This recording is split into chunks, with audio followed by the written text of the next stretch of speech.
Welcome to this week's installment of On the Level Leadership from Walt Disney World. Today, we're talking about creating magic. Up next.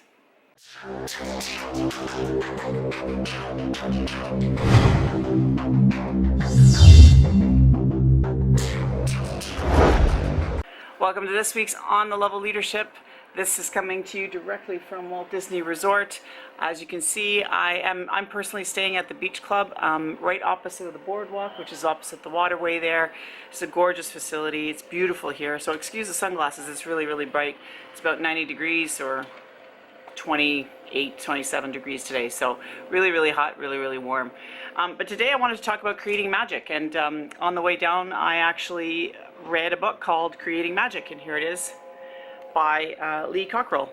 Lee was VP of Operations for Walt Disney World for quite a long time, and when he retired, he decided he wanted to write a book to describe sort of the principles that he espoused and also applied while he was leader for the organization or in the organization.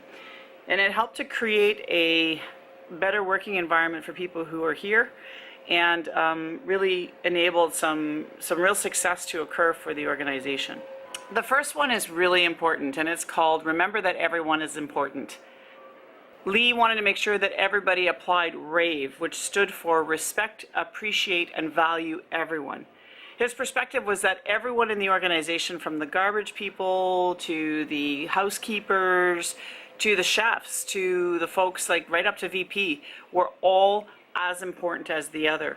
And the important here is that while he was marked with an early life experience working in a kitchen where he was kind of belittled and demeaned for his role, and he felt like, you know, if I stopped washing dishes, this whole kitchen would fall apart. And so he learned very early on the value of everybody. So if housekeepers stopped doing their jobs, complaints would go up, people would stop coming to the parks and would stop staying on resort. So he understood the value of every single person being important as part of the organization, no matter where they were. Principle number 2 is break the mold.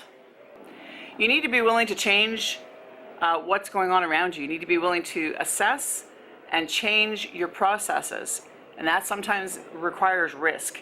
So that's an important lesson for all of us. You'll see as we go through these principles that there's actually very big similarities between themselves and what Coos and Posner espouse in the leadership challenge. So if you were to actually take the two books and go side by side, you would actually see that the principles are actually very similar. They're just maybe differently organized. The third principle is make people your brand. Specifically, look for competence. You have to look for technical, management, maybe even technological, and also leadership acumen. You really want to make sure that no matter where they are in the organization, they have the ability to lead and the ability to make decisions and the ability to really espouse those core values that the organization really wants to live by. The fourth one is creating magic through training.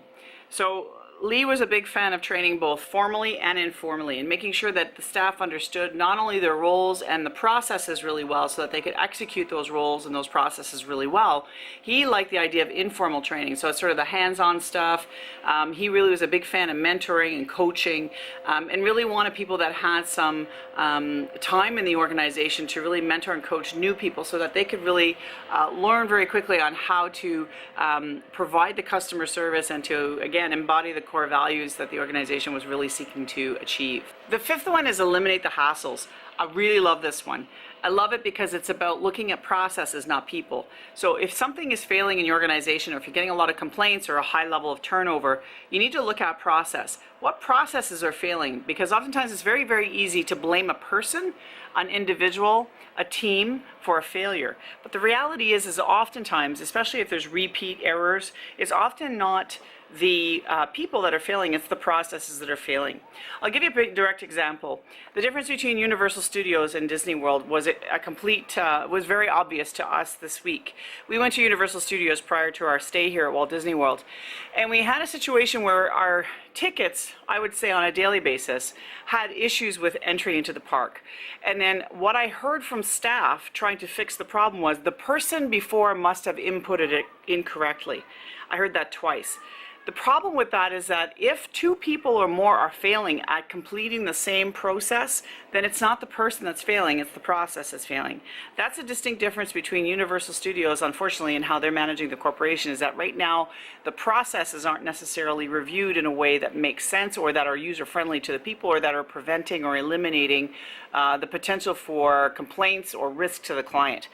I should not, as a client, have to defend my tickets or why I'm going into a park, or how long I've been there for the third day in a row, or at 9 o'clock in the morning when you're trying to get into a water park with your kids waiting to go in.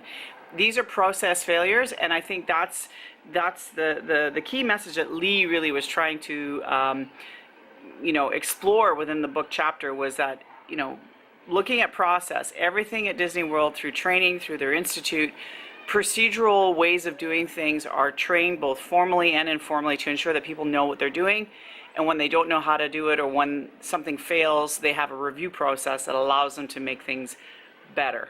The sixth is learn the truth.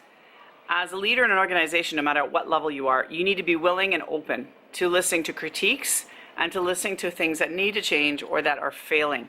And the only reason this is really important, I'm just going to shift here, I'm sorry. The main reason this is really important is that in order to really identify true problems that need to be fixed, you need to be willing to hear them and not cover up problems. Organizations that fail are often the ones that try to cover up the issues and or try to blame people for those problems. So again, I really love this principle or this concept. When you're learning the truth, you need to regularly meet with your direct reports to discuss various items, various things. So what he liked to discuss with his direct reports were people, processes, projects, and profits. The 4 Ps. Now, you may be a non-for-profit or a government organization, so maybe profit's not applicable, but the other 3 Ps certainly are. And I think that if you're doing those kinds of discussions with people, you can really identify problems, maybe even early on, so you can kind of rectify or course correct before you get into some major problems.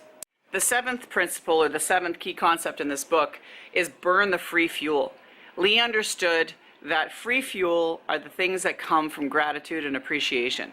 If you're gracious to your staff and you're providing some real appreciation for what they do, people tend to be more loyal, they tend to want to work harder, and they're more willing to go the distance for you or your organization. It costs nothing to say thank you, and it most certainly doesn't cost anything to appreciate the staff you work with. So again, burn that free fuel. Again, it's very similar to Encourage the Heart from Coos and Posner, where you do the appreciation piece. The 8th concept is stay ahead of the pack. Now, this has to do with learning from your competitors. Lee had a program in place where people would go to competitor programs and sort of see how their programs operated, to see how they did things, what their processes were like, to really look for ideas on how they could improve their own processes or their own ways of doing business. And you would think that there'd be sort of a competitive concern here, but in the book you'll see that he really wasn't concerned about that. He really wanted to make sure that Walt Disney World was the best, and the only way to do that was to be able to learn from other organizations and to look at errors that were fixed in other areas that may actually lead to more ideas on how to make Walt Disney World even better. This learning also included staff and also clients. So, those consumer reports or the surveys you have at the end of a stay, he really felt that those were important, and being able to listen to those and be able to look for trends so that you can make adjustments or course correct or improve efficiencies was a way to kind of make the experience of Walt Disney World and really enhance the magic even more, that much greater. Number 9 is be careful of what you say and what you do. This is akin to modeling the way. Lee was a very big fan of, or is a very big fan of, modeling the way. He had very, very high standards for staff and for cast members. He really wanted to make sure that cast members dressed the part, looked the part, spoke the part 100% of the time when they were on duty, because that was really what was important. He wanted to make sure that everybody, again, espoused those core values of looking and being professional at all times, and really being service oriented and being willing to help people at all times. The other thing he was saying is you need to be positive and really keep a sense of humor. he was a big fan of, in his role as VP, to not take himself so seriously. You take your responsibility seriously, but you don't take yourself seriously. That's really important, and that's something that I like to do, is I try not to take myself too seriously. It's really important to kind of have a sense of humor, because things can go wrong at any time. And as a leader, the last thing you want to do is start dredging people through this swampy, negative sort of landscape. It's really important as leaders that we step up. And one of the things that Walt Disney World does is they encourage all leaders at all levels to step up and to provide that positive experience, not only for the clients that they're serving, but for their fellow cast members, which I think is really a kind of a neat concept. And the 10th one is develop character. There will be times during your career where you will actually be challenged from an ethical perspective. And one of the things Lee said was, you really do have to maintain a certain level of stability in your central core in terms of your ethics. Stick to your ethics, always stay true to yourself. You'll regret it if you do it any other way. Remember that as a leader, you are influential no matter at what level, and so you want to make sure that you really stay true to your values. So to recap this week's On the Level Leadership moment, here are these 10 principles that we were referring to. The first one is remember that everyone is important. The second one is be ready to break the mold and challenge the process. Third is make sure that people are your brand. Look for competence and be sure that people that you hire match and share the same core values. The fourth is create magic through training. Understand the difference between formal and informal training, and be a coach and a teacher or a mentor. Number 5 is eliminate the hassles. Look for failed processes rather than failed people, and listen to your customers and learn from those messages that you're hearing. Number 6 is learn the truth. Be willing to walk around and see the operation for what it is, and meet regularly with your direct reports and staff. Make sure that your staff feel safe and want to actually share their opinions. Number 7 is burn the free fuel. Remember, encourage the heart, say thank you, appreciate and recognize employees. Number 8 is stay ahead of the pack, continue to learn, work through those learning gaps and be open to new and innovative ideas. Number 9 is be careful of what you do and what you say. Make sure that they align with your core values. And number 10 is develop character. Remember that you have to anticipate ethical dilemmas and live your core values, because as a leader, you're influential and your words and your actions matter. Thanks again for watching this week's episode of On the Level Leadership. It's been great doing this from Walt Disney World. I look forward to doing more of these in the future. Take care of yourself. And if you really like this video and you'd like to see weekly little tidbits of leadership content, make sure to subscribe down below. And if you're interested in the book that I read today and the principles that I was discussing, feel free to go online. I've got the link down below to really take a look at Creating Magic from Lee Cockerell. Seriously good book, and has some really good tidbits of advice for leaders. Again, thank you for watching this week. It's been great having you. See you next time.